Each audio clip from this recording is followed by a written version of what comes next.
Welcome, welcome, welcome. This is the Public Works Podcast. My name is Joseph Blackman, and today we got a real treat for you.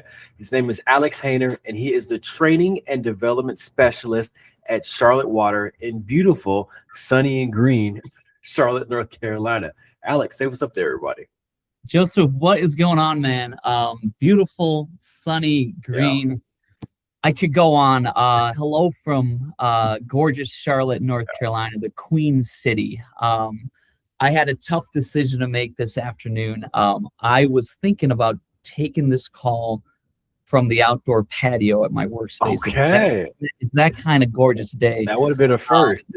Yeah, I was, a little worried about the birds singing and all that stuff. But, what are we in the 5th month of the year? And this might be the most beautiful day we've had all year. It looks good.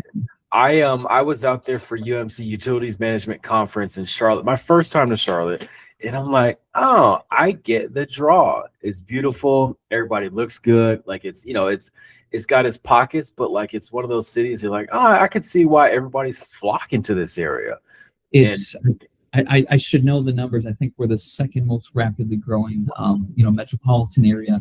Why wouldn't you move to Charlotte? We're if you want to go to the beach, 2.5 hour drive. You want to go to the mountains, 2 hours, right? And then, great economy. I think great schools. Very debatable, great sports teams, but sports teams nonetheless. And what's tying all those things together, clean, consistent, affordable, reliable drinking water source coming from Charlotte Water. So you know it, man. But I'm glad to hear you enjoyed the Queen City. I like the plug. So let's dive into it. So you are the Training and Development Specialist at Charlotte Water.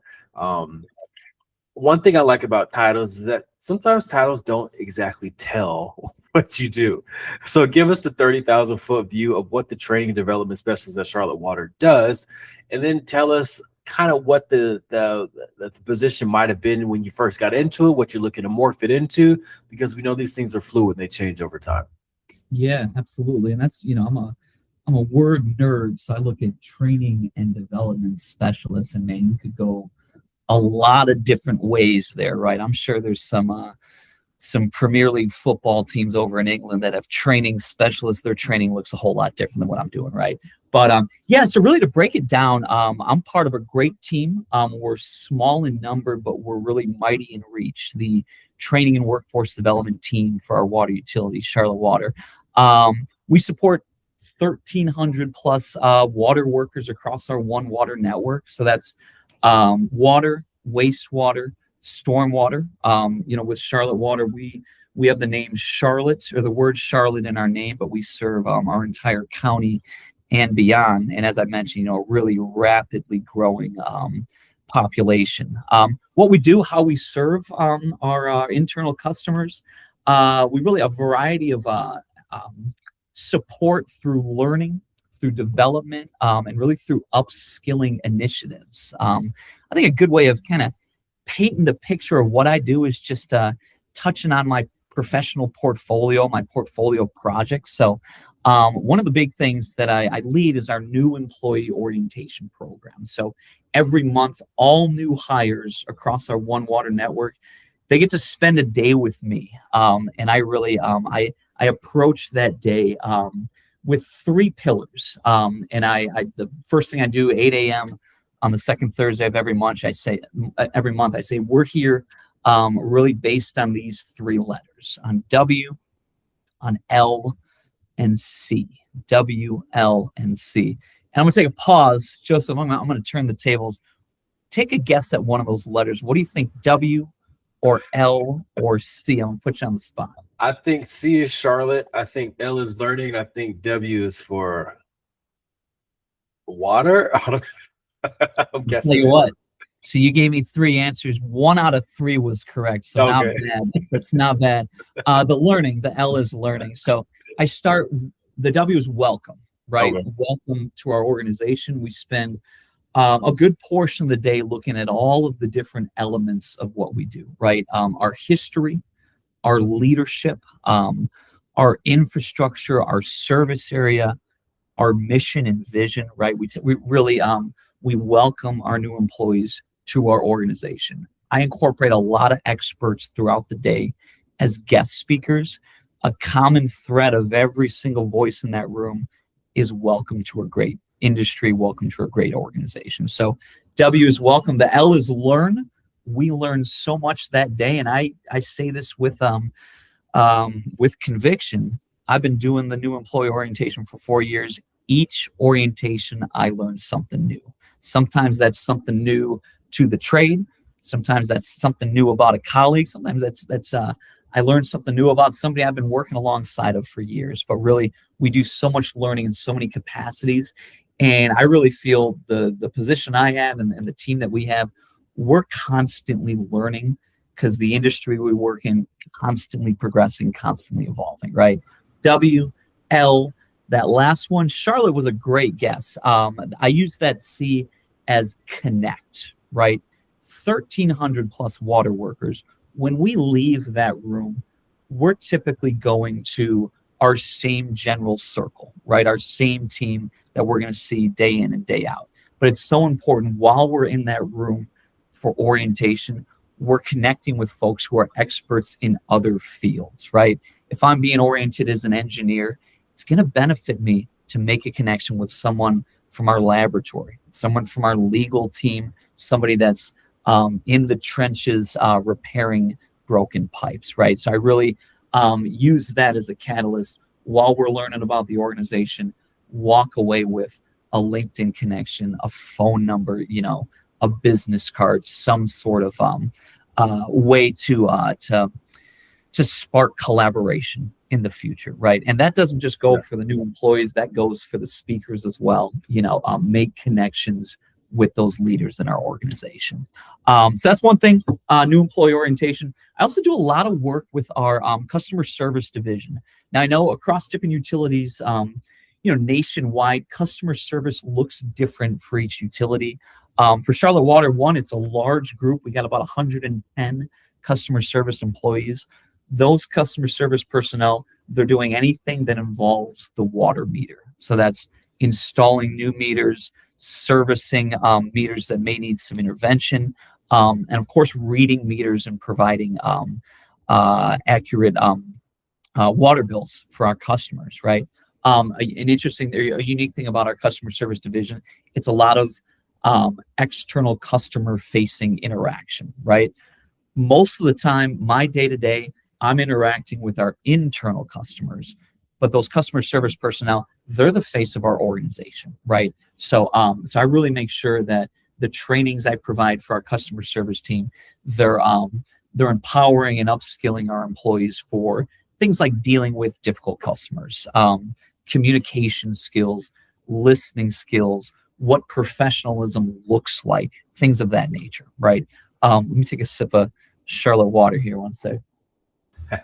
Charlotte Water, I like the plug. Yeah, and I'm going on, but those are some of the big things. As far as customer service, one program I offer several times a year is sponsored by the American Waterworks Association. It's the AWWA Customer Service Certificate program. So it's a 3-day course designed to provide any water worker with customer service skills necessary to do their job at their best. Throughout the first 2 days, we rarely mention the word water. We're mentioning people's skills, right? How to serve internal customers, what your personal brand looks like, all those things. What I like to share about that customer service certificate program. So recently, the American Waterworks Association, they went through a curriculum revision, right? The curriculum was getting close to 10 years old. We know the world 10 years ago was a lot different than the world we're working with. Yeah. And one thing that I was proud, the team that I lead for our customer service certificate program, we were consulted with, and we provided some really real-time valuable feedback that was taken into consideration for the revision. And just recently, the AWWA released that new curriculum. And there's a shout out in the beginning to the good folks at Charlotte Water. So it's pretty cool. Pretty cool to have that. Last thing I'll mention for that certificate program, initially we designed it just for our customer service personnel. But I'll tell you what, every water worker we have, regardless of the work that they're doing, they're providing customer service in some capacity. So a big initiative I've been really implementing is making sure that not just our customer service division receives this training, but our systems protection, our human resources, our field operations. So many different water professionals are able to really sharpen the saw when it comes to providing exceptional customer service. So a lot of information there. As you can tell, I'm a storyteller and I'm long-winded, but I hope that painted the picture a little bit. No, Alex, I can already tell there's another show brewing between me and you, because your whole, your orientation, the kind of the programs that you put on internally, this stuff needs to be spread far and wide. I mean, not a lot of utilities or systems or agencies have something like this set up. And I'm not trying to diminish your work, but I think even if they don't have the budget or they don't have an Alex Hayner, they can still set up something similar, to again, that customer service and also the upskilling and the onboarding. But with that said, I want to learn about Alex a little bit more, a little bit deeper. I want to know what makes up the superhero of Alex Hayner. So give us kind of your career path from high school all the way up until today. I love it. So storyteller, here we go. So I've always been passionate about serving others, right? My dad was a phys ed teacher. I was always involved in team sports, and I was the guy. I loved having a great assist more than a goal, right? I loved supporting others and just being a member of the community, right? From an early age, it was really instilled in me the importance and value of being a man for others, right? And that's something that really drove my initial career-based decisions. I was an education major in college. All of my role models growing up were teachers, right? My dad, my uncles, my coaches, my grandpa. To me, being a teacher, and I think it still is a noble, worthwhile profession, right?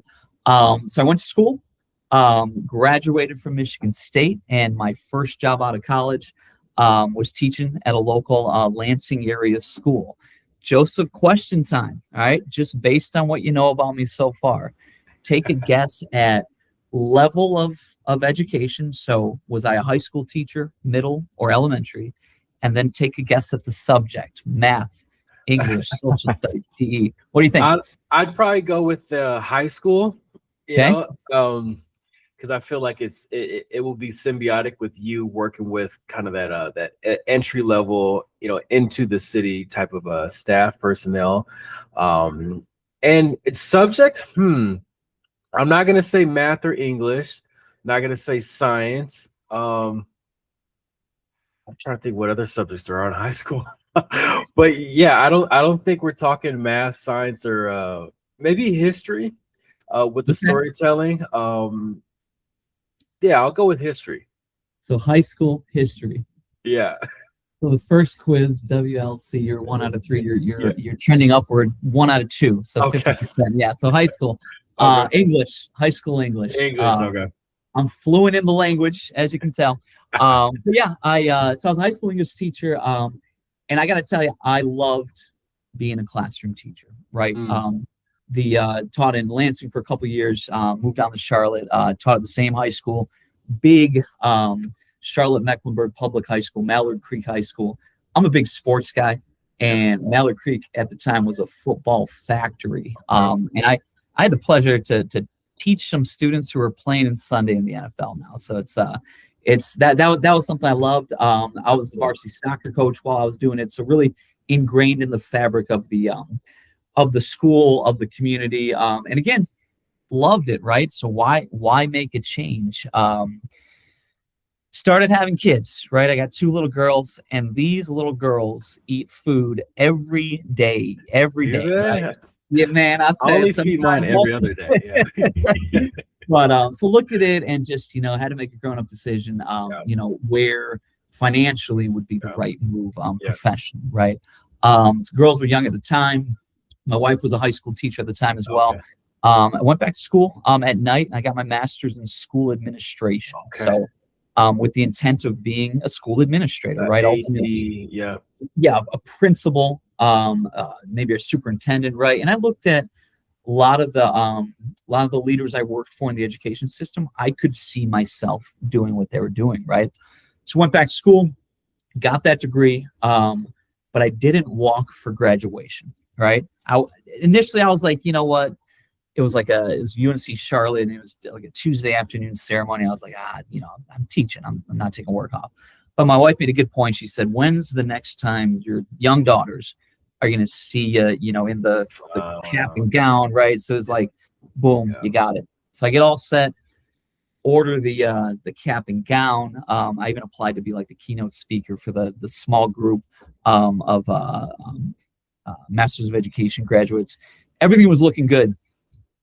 The year 2020, we didn't have any ceremony. Yeah, man. So so it's just the way it is. And it was interesting because teaching in high school, pandemic, of course, was as tumultuous as most professions, right? As most home lives. But during pandemic learning, I ended up applying or interviewing for some school administrator jobs. I ended up getting a job in 2020-2021 academic year as a dean of students at a middle school in the same district, right? And I'm thinking that's the natural progression out of the classroom on that school administrator pathway, right? I'm so glad for that experience, and I'll tell you why in a second. So I'm so glad for that experience because I could tell early on that wasn't what I wanted to do, right? And I'm this initialism type person. The three things that I wasn't getting: WLB, work-life balance, right? Just looking at young family, all of the hats that a school administrator has to wear. In addition to everything during the bell-to-bell time, I was in charge of school transportation, so I got to be at that school when the first bus rolls in. I was in charge of the athletic department. Can't leave till that last whistle blows, right? Yeah. And I'm just looking. I'm the type of person. If I'm gonna do something, I'm gonna give it my full presence, right? And I couldn't see. There wasn't enough juice in the tank. There weren't enough hours in the day where I can be at my best as an administrator, and then also fulfill, exceptionally fulfill my roles as a father, as a husband, right? So it was great. It was challenging, right? But it was great having that push. Let's take a look what else is out there in the professional world, right?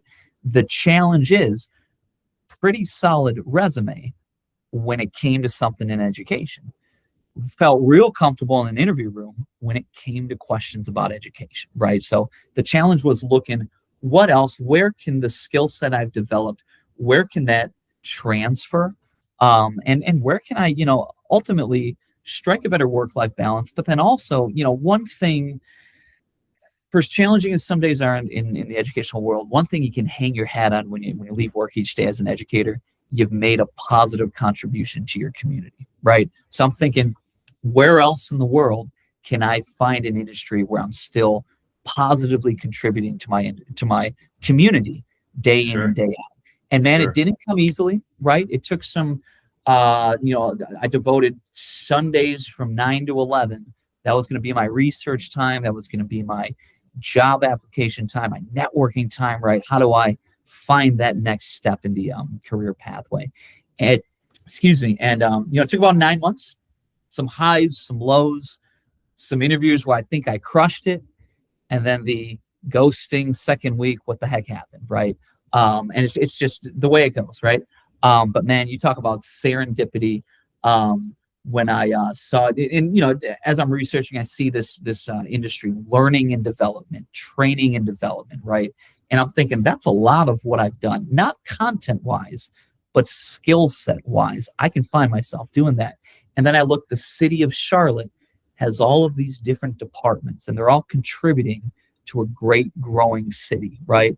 Once you know it, Charlotte Water, all I knew about Charlotte Water at the time was, hey, that's where my drinking water is coming from.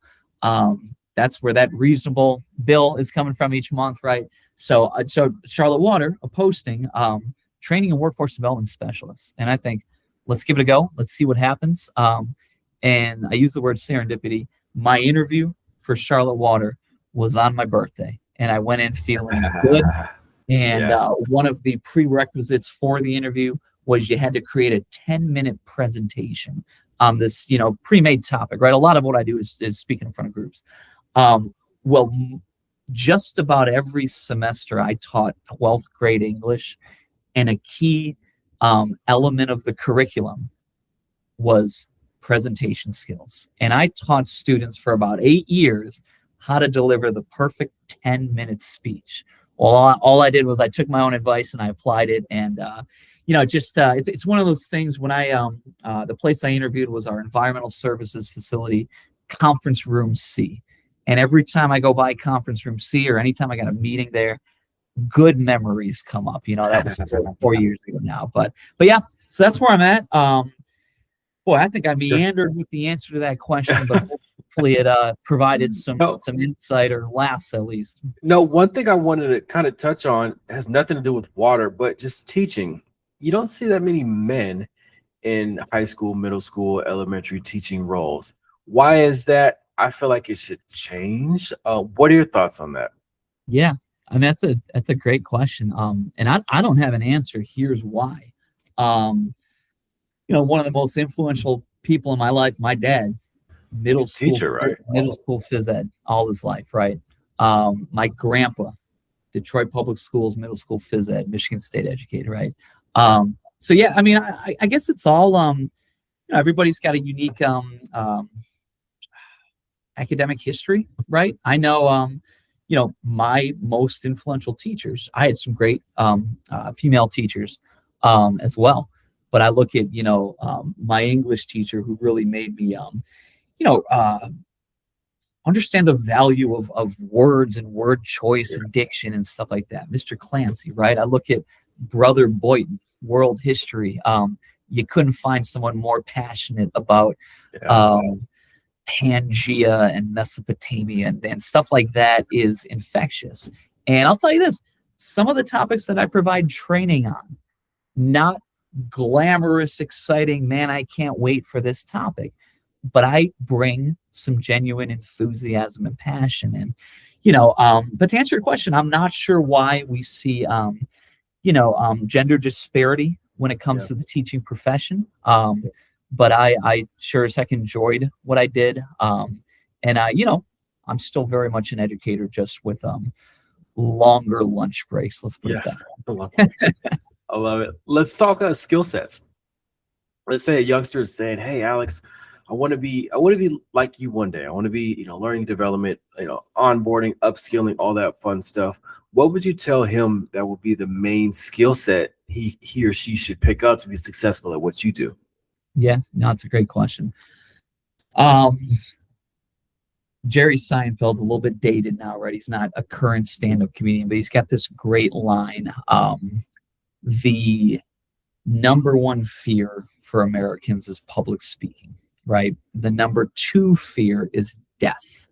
So if those numbers will tell you, if somebody is at a funeral, they would rather be in the casket than at the pulpit delivering the eulogy, right? Public speaking is hard, right? Public speaking is scary. I don't think anybody it comes naturally to, some more than others, right? But the ability to articulate and speak with confidence and captivate a room, I think that's an important skill. Every time I speak to a group, before you and I spoke, I've got butterflies, right? That's natural. If there's ever a time when I'm getting ready to speak to a group and I'm not feeling a certain type of way, something's wrong, right? That's natural. But the more you prep, the more you prepare, the more you practice, the less butterflies you have, right? And I enjoy being in front of a group, but I go into those moments where I'm delivering an hour-long training, a 15-minute pitch to our executive team, or a 3-day long training. I go in prepared, right? I never go in winging it or not sure. There's always going to be uncertainty. What questions will I be asked? How will folks respond? But I go in with a plan. I think a lot of that comes from my background as a coach, right? to prep for an important training, a week, 2 weeks before, what I'm saying is living in my head. And when I'm driving home, I'm not listening to the radio. I'm going over what I'm going to say, right? I'm practicing. And I never just practice in the mind. I'll reserve conference rooms throughout our One Water network, and I'll present to ghosts 2-3 days before. I'll present to an empty room, right? My favorite spot to present, let's say I'm given a training in a specific conference room, I'll try to reserve that room beforehand and really go over the motions, walking around, getting used to the technology, all of that stuff, right? As a high school soccer coach, I really leaned into utilizing film, right? The film doesn't lie. You'll learn more from the film than any other thing. Because I may remember something one way, that film's going to remember it the accurate way, right? I record myself, right? I film myself. I record it if it's something audio. I really go into any time I'm speaking in front of a group still with that natural nervousness, but also with preparation, with some confidence, with structure. So I'd say that's a big thing. Another thing, I drink a lot of water one day. But another thing, I'm a big relationship person, right? 1,300 water workers. I can't tell you everybody by name, but I really want to. I make it a point to build rapport with as many folks as possible. Anecdote I mentioned earlier. There's some times where I'm getting ready to deliver a training, and the group might not be bursting at the seams to get in the door, right? Yeah.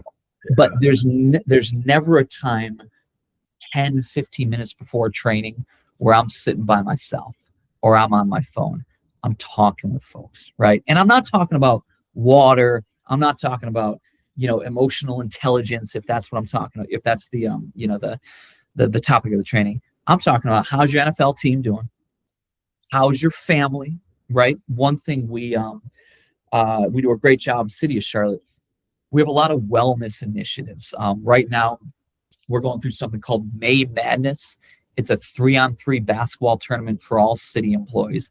I'm talking to folks about, how's your May Madness team doing? Or lately, so my team played last week in our group stage. This week it's been going over, folks talking to me, nice shot here, or man, that was a careless behind the back pass you tried to throw there, right? But it's building rapport, right? So that way, and in rapport, that's a fancy word for trust, right? I've built some trust. So now when it's time, all right, we're talking about something that requires trusting the facilitator, communication skills, anything soft skill wise. I've built that rapport. I've built that trust. I've built that buy-in before the clock strikes and the presentation begins. So yeah, I'd say, being,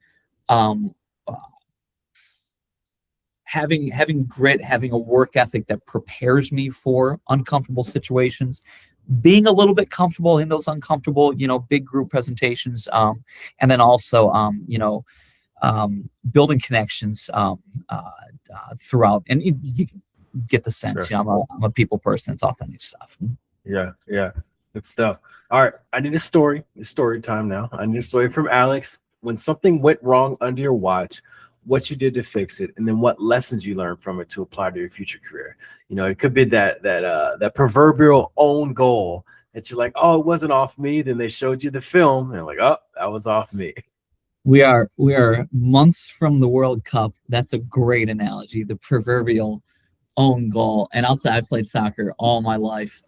Okay. Nothing is as gutting as popping that in your own net, man. I'll tell you, it's man, oh man. Yeah.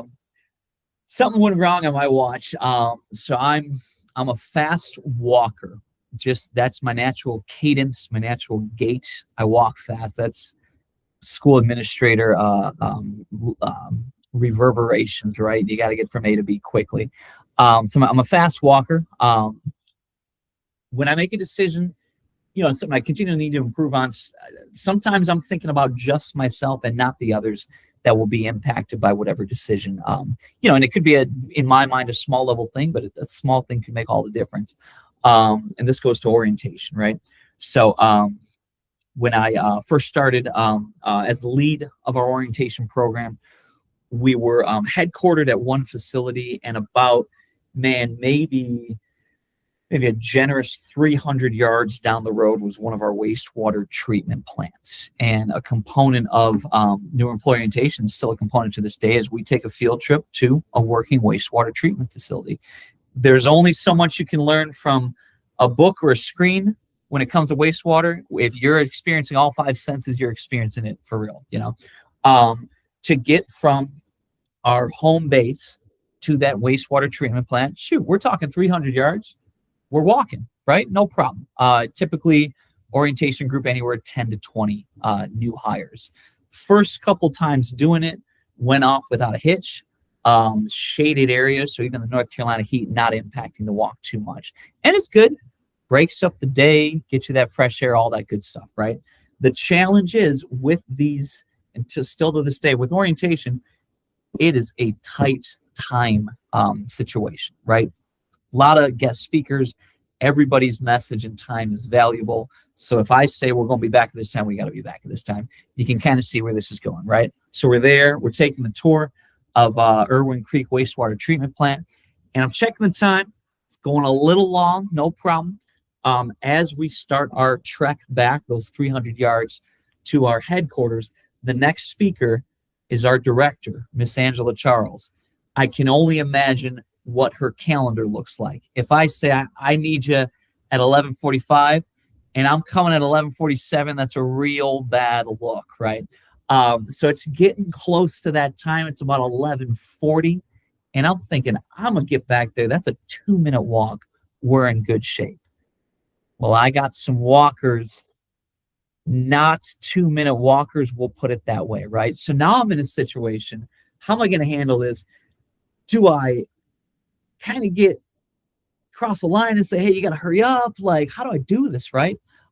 So we ended up, getting to the door at about 11:45:59. Like, we're right there. We ended up getting there maybe, like, by the time we were settled, we were a little late, not late enough where it was notable.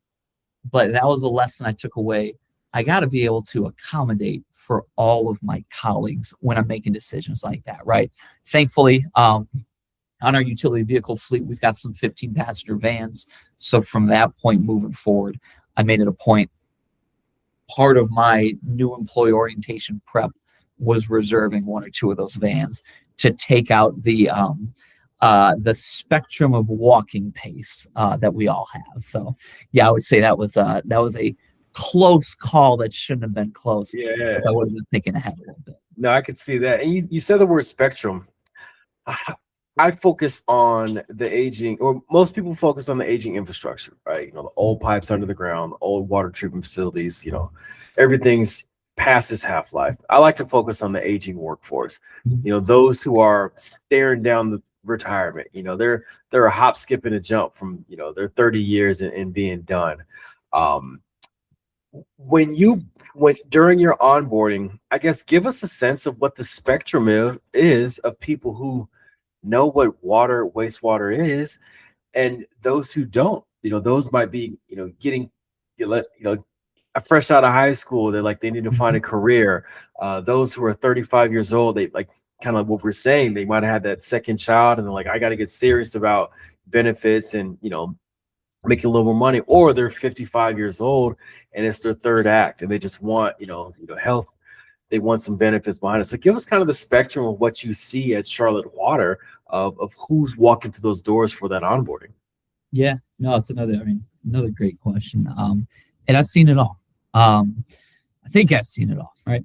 I've heard this, our director, she said this before, and man, it resonated with me. As far as the diversity of jobs that we offer, right? The diversity of our workforce, as far as from an educational background, we employ GEDs to PhDs and everywhere in between. And man, I heard that resonated with me, right? We've got some STEM careers, right? We've got proper PhDs running our laboratory, running our engineering division, so many professional engineers. But then we also got folks coming right out of high school, right? Ready to work an honest day's work for an honest day's pay, right? One thing that's incredible about working for a city like Charlotte, we have a great incentivized employee tuition reimbursement program, right? You can start at one place, and there's too many stories to tell like this. You start at where that foot gets in the door, and then you develop that personal brand, right? You develop that reputation. You learn those skills. You connect with the right people, and boom, you're moving up, and boom, you're moving up. I keep bringing up our director. She talks at all of our orientations, and I love hearing her story about she started as a City of Charlotte worker wearing a uniform to work. And she's worked all the way up to, the city planner's office, and is making, decisions that impact a great amount of people and multiple generations to come, right? So it's cool to see that. But and that's one thing too. I think a skill set that I really I think it just naturally comes with me. I'm comfortable talking to our PhDs, right? Our scientists, our experts at their field, right? And I'm learning along the way, like, I'm learning more about PFAS, and I'm learning more about biosolids, and, things that I didn't cover as a 12th grade English teacher. You can bet the farm on that, right? But I can have a conversation at that level, but then I also love having conversations with anybody who's in front of me. We're collaborating, we're contributing towards the same essential, exceptional service that we provide to our constituents every day. Yeah. One concept that I learned when I got in the industry was the train the trainer. Or, like, what does a trainer do to upskill themselves while they're upskilling everybody else? So I want to dive into that. What is Alex's info diet? What books are you reading? Websites you're going to? YouTube videos you're watching? Publications you subscribe to? How does Alex show up year after year after year, better and better and better? I love it. Yeah, info diet. I'm a word nerd. I haven't heard those two put together. I like it. Info diet. I really, whenever someone's talking, whenever someone's presenting, I'm looking at it through a bit of a different lens, right? I'm taking the information, but then I'm also looking at word choice, inflection, pause, time, movement. What does that visual look like? All that good stuff, right? So, and I enjoy listening to great speakers, right? My favorite speaker to listen to of all time, and he doesn't have a lot of videos out there, but man, every time he's got every time you see something, it's gold. Jim Valvano, Jimmy V, former NC State basketball coach, right? Jimmy 1983 national champ. He's famous for his "Don't give up, don't ever give up," battling cancer speech, and that was him, really, battling an important at a challenging time in his life, right? But man, he's got this video on YouTube. It's called "Cutting Down the Nets," and Jimmy V at his healthiest, and it's like they won it all in '83. I think it's probably in like the summer of '83 or maybe '84, but he went on a public speaking circuit, speaking at corporate events.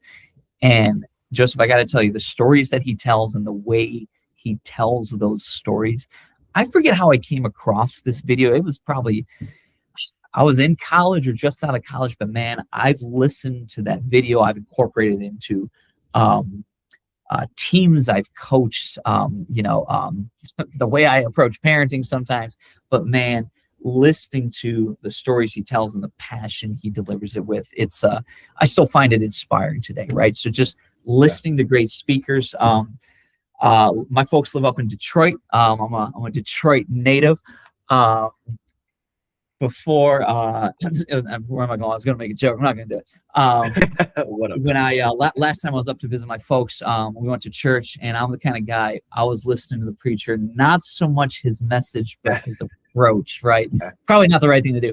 But no, I really, I look at, there's so many, it's like teaching. There's no right way to do it. There's a lot of right ways to do it, right? But I love to look at how different speakers, my colleagues, folks that I look up to at a national level, at a professional level. I really I look towards that to get new ideas, sometimes get validation for what I'm doing, or also sometimes too to say, hey, she's hitting it, out of the park with that approach. I know darn well that's not something I can't do, so just looking at it from that way. But I'd say that's a big thing on the speaking side. On the learning side, I'm 4 years into being a water worker. I know more today than I did yesterday, but that doesn't mean I know a lot, right? There's so much knowledge, so much expertise, so much, innovation that goes into working in the public water utility. Recently, I guess fairly recently, in November, I attended my first NC1 water conference. So all water utilities across North Carolina meet each year and share best practices, new ideas, stuff like that. A lot of speaking sessions. I was intentional to go to sessions that I knew were going to be well over my head, right? Science, very scientific based, stuff like that. And I went and I took copious notes, and I had to look up just about every other word that was being said, right? But I left those sessions nowhere near an expert, but a little bit more knowledgeable than when I get off the train in Raleigh. So, I think that's something. I think that's the educator background. That's the lifelong learner approach. I'm constantly seeking out more ways to be knowledgeable so I can hold a conversation with the experts that I rub elbows with. Sure. All right. Let's say you're at a dinner party and you're talking to somebody, and of course the question always comes up. They go, Alex, what do you do? What do you do for work? And you tell them, I'm the training and development specialist at Charlotte Water in Charlotte, North Carolina. What do you think they think? What are some of the biggest misconceptions about what you do? Yeah, that's a good one. Then my wife always gives me a hard time whenever we're at a dinner party and we talk water. And this is genuine enthusiasm here. I am fascinated with what happens at a wastewater treatment plant. How can you not be? It's incredible, right? And somehow I steer the conversation towards there at a dinner party, and people are polite and listening. But anyways, profession wise, industry wise, if I say I work in L&D, learning and development, right? I work in L&D. Labor and delivery, yeah. Yeah, there you go, yeah. L&D, sometimes folks will say, who is Ellen? Who is L&D, right? There's that common misconception. What the heck does an L&D professional do? When I was, in the teaching realm, in the administrative realm, looking for, aligned industries, I had to learn what learning and development was, right? There's a huge professional network, the Association of Talent Development of Learning and Development Professionals, right? Every large organization has a learning and development team. But I think a big misconception is that we exist, right? That we serve a vital purpose in a workplace's development, in a workplace's climate and culture. We're huge factors when it comes to metrics like employee retention, employee internal promotion, stuff like that. Yeah. So I'd say that's a big one. Another big misconception for training specialists, folks think that I have right here a magic wand, right? And if there's an issue, let's just toss a little bit of training at it, and that issue has magically gone, right? Man, I provide some resources, right? Some strategies, but ultimately, if we're ever looking for a culture change, something to change, you got to have buy-in at all levels from all areas, right? So there's nothing that can be solved exclusively with training, but man, that training can help when it's part of a bigger piece. Yeah, for sure. All right, let's say you're commissioned to put up a billboard, and this billboard is in the most trafficked area of Charlotte. What ask of your community in regards to water would you put on this billboard? Putting up a billboard, I love that. I love that approach, and I have put thought into this question, so it's gonna roll off, right? But so you got this billboard, and it's got 4 words. Okay, we are ARE all water. We are all water. Okay, and then you look at that, and that's it, right? Yeah. some like minimalist marketing. Okay, so you look at that, and water is essential to everything we do, right? A little side quest that I love. Sometimes I'll go to schools and I'll talk about what we do as a water utility, right? And I love to ask kids, raise your hand if you've used water today. Yeah. Not everyone, it's like, all right, but then we talk about, of course, drinking, right? Yeah. But anytime you wash, brush, flush, cook, clean, it's essential, right? Look at our molecular makeup. Every vital organ we have is dominated by water, right? Lungs, 70%, heart, 80%. The old brain, depending on how much you're using it, that's about 70% water, right? Even your bones, that's 14% water. We are all water, right? But we all contribute to water, right? Water is a finite resource, right? We look at just the trends across the world. Water's the new gold, right? We all need to share our part in environmental stewardship, right? So water is one of those really unique elements of life. We need it. We can't create any new water, but we can, if we're not using it properly, we could, we could limit its ability to be used by our neighbors, by our future generations. And I got to say this with we are all water, right? You take the words, break them down to initials, WAAW. Well, that's a palindrome. That's going the same backwards and forwards. And that just leans into the message, water's a cycle, right? Yeah. Water I have in my lungs right now, that's going to be down the road at Irwin Creek Wastewater Treatment Plant later today. That's going to be in our, vast Catawba River network. That's going to be going down to the, our neighbors in South Carolina and Georgia and stuff like that too. So just that message, I love the old adage, you can never stand in the same river twice. Yeah. Water's constantly at different elements of that cycle. Yeah. We are all water. Gotcha. And then let's say you had to put a billboard internally, because you focus more on the internal training of your customer, or not necessarily your customer, but your constituents are the ones that come to your training. What ask of them in regards to upskilling, learning and development, workforce development would you put on a billboard for internal? Yeah. I'm gonna steal this, not an original, department-wide and city-wide. So I say that Charlotte Water's an arm of the city of Charlotte, right? Fire, police, solid waste services, water, right? A big focus we have as a city is providing exceptional service, right? And I think just those two words, exceptional service, that's what we're striving for, right? We're gonna provide that service every day. Right, provide that in an exceptional way, and that's how we're showing up, how we approach every situation, our timeliness, our punctuality, how we serve others, how we contribute to a team, all that stuff. But of course, we're providing an essential service, but to provide that essential service exceptionally, that's something that I think we all can do. And really, we owe it to our colleagues, and we owe it to the great people of Mecklenburg County to provide that service exceptionally every day. Sure. All right. I always like to leave a space on the show for you to thank mentors that you had along your journey, and then I want you to give a coach's pep talk. A word of inspiration and motivation. Let's say to your fellow training development specialists across the country. I love it. Mentors. I've mentioned this person. I'm going to start at the top. I think, workplace climate and culture starts with at the executive level. And man, I tell you, I work for a great director. Her name's Angela Charles. Question for you. So recently, the Charlotte Business Journal, they named their most admired CEO of 2026. Take a wild guess who got that award. CEO.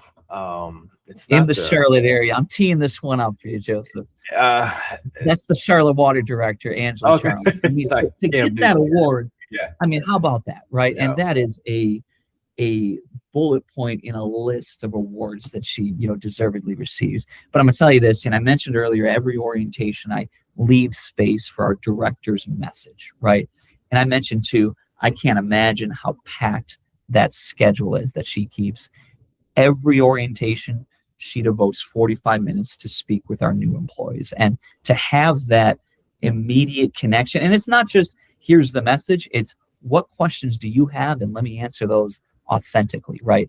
To be able to, if I'm a new employee and I'm coming in and our decision maker, I'm getting that, unique time to, some FaceTime, some Q&A time, that goes a long ways. And I've got a privilege. Every orientation, I'm able to hear her message. It's very much, it has a certain structure. She always encourages, new hires, be a sponge, right? Be a sponge in this industry. But she's always bringing in new anecdotes, new elements. And every time I'm listening to her speak, I'm writing down notes, right? I'm learning from the expertise that she's sharing. So, I got to say, as far as somebody to give kudos to, it starts at that highest level.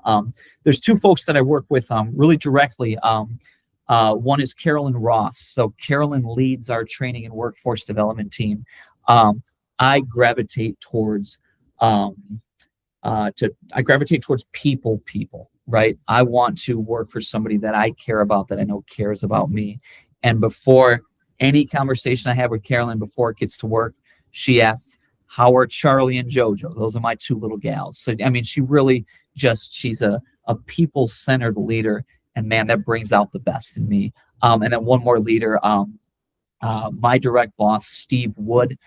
Steve took a chance on me. I came in to that interview on April 20th.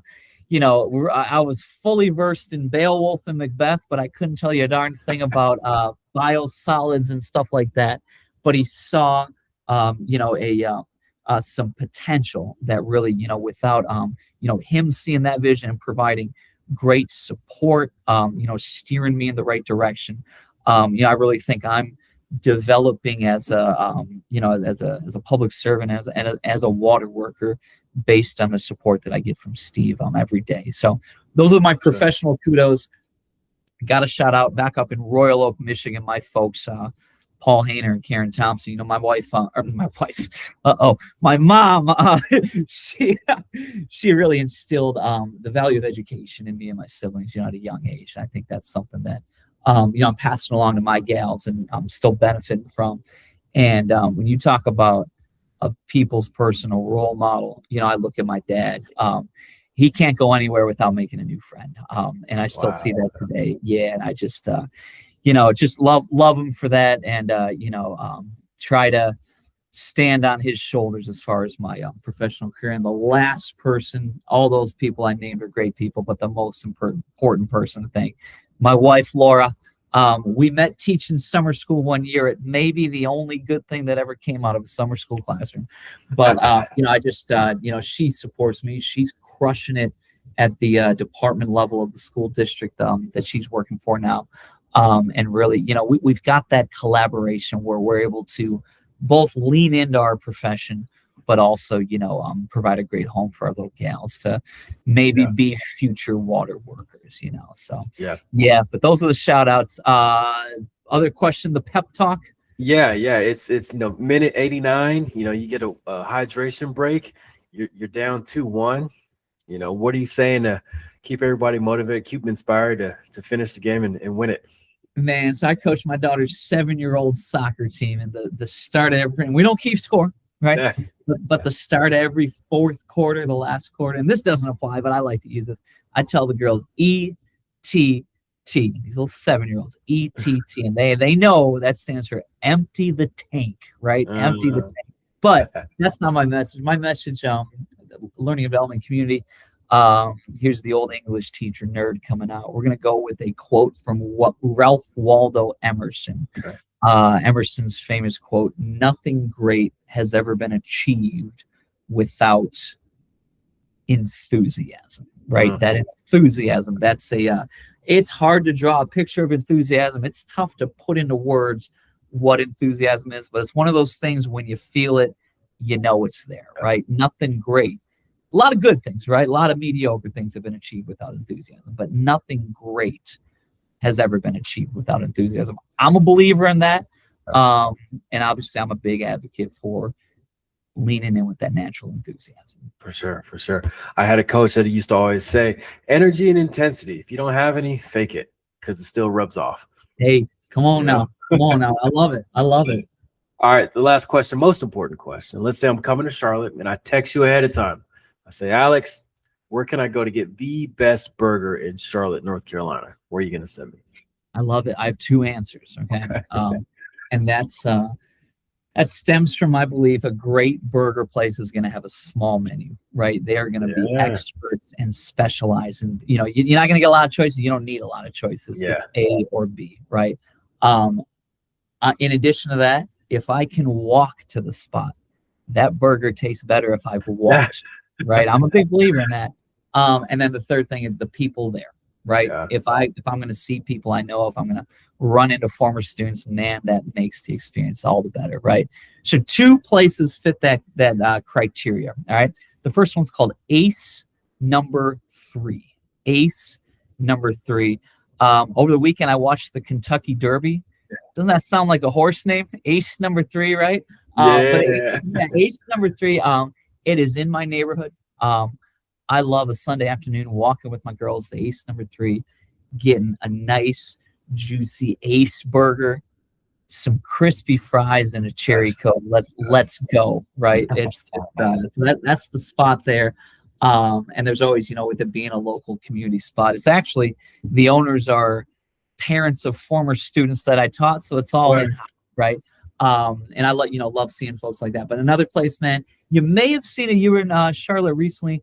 They've got a presence in the Charlotte airport, and they got, I think, 6 locations throughout Charlotte. It's a place called Rhino Market. Market. I bring Rhino Market up with knowing full well they don't serve burgers, but they've got a heck of a deli, and that is, man, what was the expression? Someone called it, it's like a great third spot. You got work, you got home, you got Rhino Market, right? It's the community watering hole.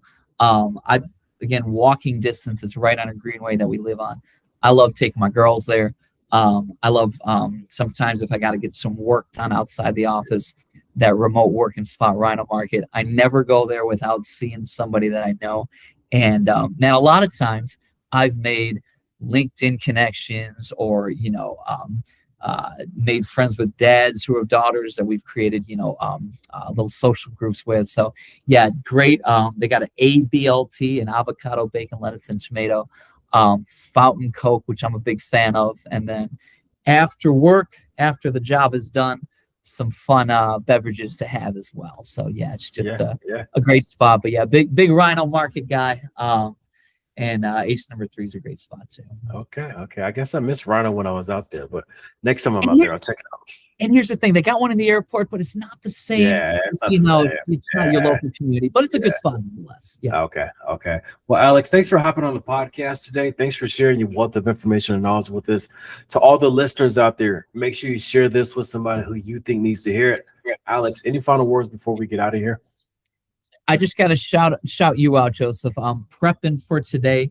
Listen to a lot of the pods, man. I'm looking forward to the next episodes dropping because, and in real talk, learning about the water utility. This takes my learning beyond just what we're doing in Charlotte. It's going across the nation. So I'm really glad we were able to connect, and I'm able to. What was the phrase? Learning repertoire. My learning. Your wealth of information and knowledge. Welcome and callback. But I'm so glad to have this learning source in my life as well. Sure. But I appreciate you, man. I appreciate hearing that. You never know when somebody needs a little pick me up. So I appreciate that. All right, Alex, this has been the Public Works Podcast, and thank you everybody for tuning in.